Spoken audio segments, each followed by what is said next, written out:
Oh my god. Boshimiz-mi? Hey, hammaga salom, sizlar bilan Ola Champ do'stlar. Va nihoyat o'sha kun keldi do'stlar. Bugungi videomizda Galaxy S25 Ultra telefonimiz bilan iPhone 16 Pro Max'imizni solishtirib ko'ramiz do'stlar. Qaysi birini kamerasi kuchli, qaysi biri o'yinda kuchli, bugun hamma savollarga javob berishga harakat qilaman do'stlar. Hozir korobkalarni ochib o'tirmaymiz. O'tgan videolarimizda hammasini ochib ko'rsatib o'tganman do'stlar. Mabodo ko'rmagan bo'lsanglar, pastga opsiyaga silka qo'yib qo'yaman. Bemalol o'tib ko'rishinglar mumkin. Va shu kungacha do'stlar ikkala telefonimni test qilib keldim va bugun o'zimning fikrimni aytaman do'stlar.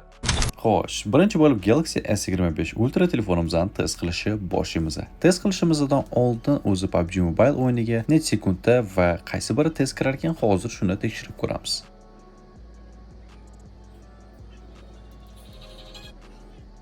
Xo'p, Galaxy S25 Ultra telefonimizdan necha sekundda kirganini mana o'zingizlar ko'rishinglar mumkin.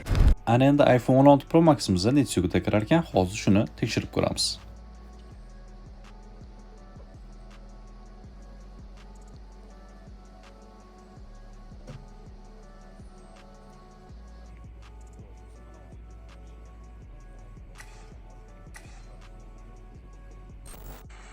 Xo'sh, birinchi bo'lib S25 Ultra telefonimizda PUBG deb o'yinda test qilishi boshimiz do'stlar. Har doimdan birinchi bo'lib eventga tushib ko'ramiz. Eventda Crossfire jarayonlarida va boshqa narsalarni ham hammasini birma-bir tekshirib ko'ramiz. Xo'p, hozircha tushganimizda hech qanaqa laglar bo'lmadi. Giroskopimizda hammasi o'z joyida. Ana endi Crossfire jarayonlarini birma-bir ko'rib chiqamiz.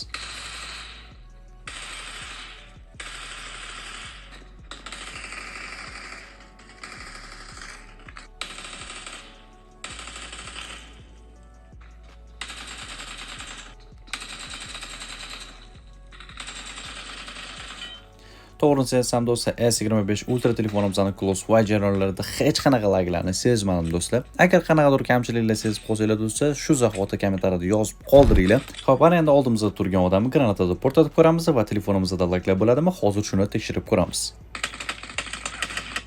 Test ham bo'liga tepdi. Давайте yana bir marta sinab ko'ramiz.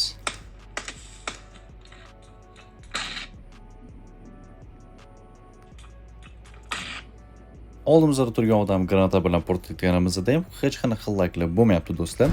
Hozircha juda ham zo'r ko'rsatkich ko'rsatib beryapti. Ana endi oldimizda turgan mashinani portlatib ko'ramiz.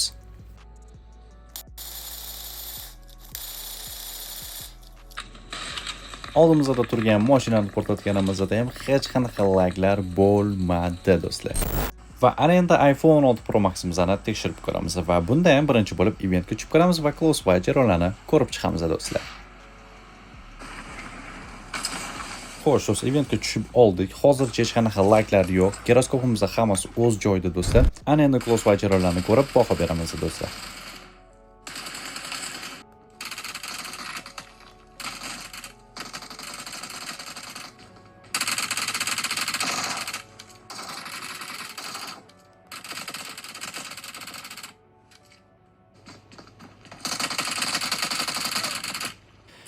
Xo'sh, do'stlar, mana o'zingizlar ko'rganinglardek, hozircha hech qanaqa laglar yo'q. Ana endi oldimizdagi odamni granatada portlatib o'ldirib ko'ramiz.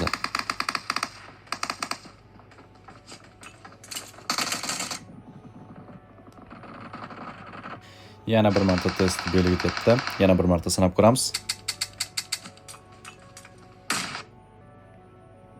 Yo'q, hech qanaqa laglar bo'lmadi do'stlar. Ana endi oldimizdagi mashinani portlatib ko'ramiz.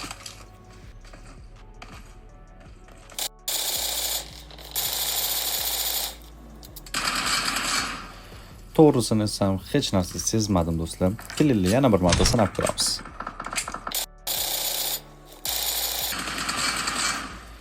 Yo'q do'stlar, oldimizda mashina portlaganda ham do'stlar iPhone 16 Pro Max'imizda hech qanaqa qochishlar bo'lmadi do'stlar. Xo'sh, mana Livikdagi jarayonlarni o'zingizlar ko'rdinglar do'stlar. Ishlatayotganimga 15 kun bo'lgan bo'lsa, hech qanaqa o'zgarishlarsiz, hammasi zo'r. O'zingizlar ko'rganinglardek do'stlar. Endi o'tgan videomizda iPhone 16 Pro Max'imizni bootcampda ozgina qochishlar bo'lgandi. Endi bugun bootcampda iPhone 16 Pro Max'imizda qochishlar bo'larmikan? Hozir ko'rib chiqamiz. S25 Ultra telefonimizni ham ko'rib chiqamiz. Ketdi. Xo'p, birinchi bo'lib S25 Ultra telefonimizni test qilamiz do'stlar. Lekin o'tgan safar bootcampda hech qanaqa qochishlar bo'lmaganda S25 Ultra telefonimizda bu safar Crossfire jarayonlarida qochishlar bo'ladimi? Hozir hammasini ko'rib chiqamiz. Lekin samolyotdan sakraganimizda va yerga tushganimizda hech qanaqa laglar bo'lmadi.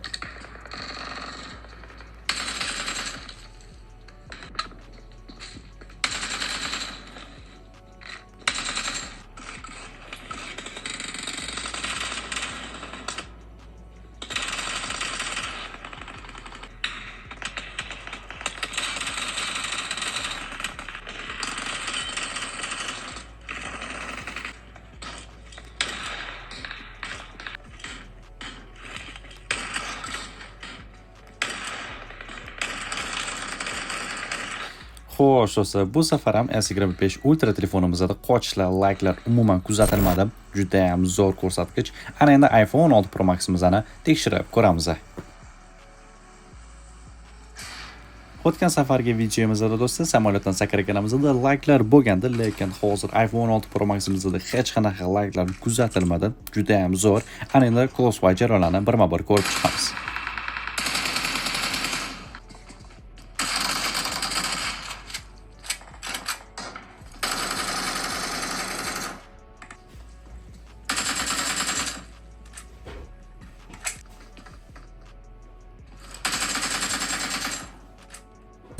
Xo'sh, do'stlar, mana bootcampdagi jarayonlarni ham o'zingizlar ko'rdinglar do'stlar. Bu safar iPhone 16 Pro Max'imizda hech qanaqa qochishlar kuzatilmadi do'stlar.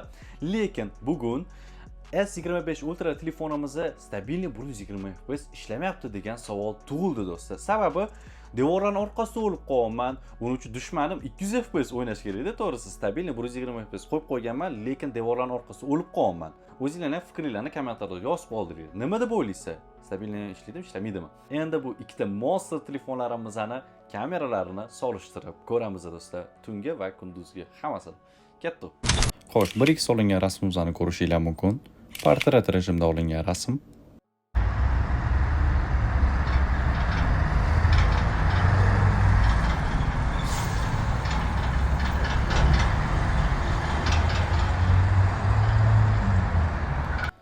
Selfie.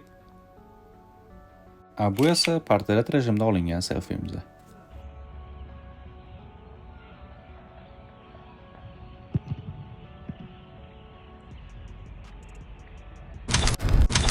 Xo'sh, do'stlar, mana kamera test jarayonlarini o'zingizlar ko'rdinglar. Stabilizatsiyasini ham tekshirib ko'rdik do'stlar.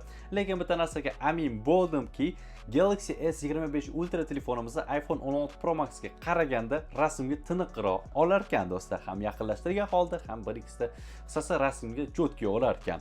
Lekin videoga keladigan bo'lsa, iPhone 16 Pro Max'imizni yutdi deb ayta olaman do'stlar, chunki yaqinlashtirgan holatida ham 1x da ham 0.5x da ham tiniqroq oldi do'stlar. Do'stlar, o'zingizlar ko'rganinglardek, shu sababdan ham blogerlar ko'pincha iPhone ishlatadi do'stlar. Test jarayonlarimizda sizlarga yoqdi deb o'ylayman do'stlar.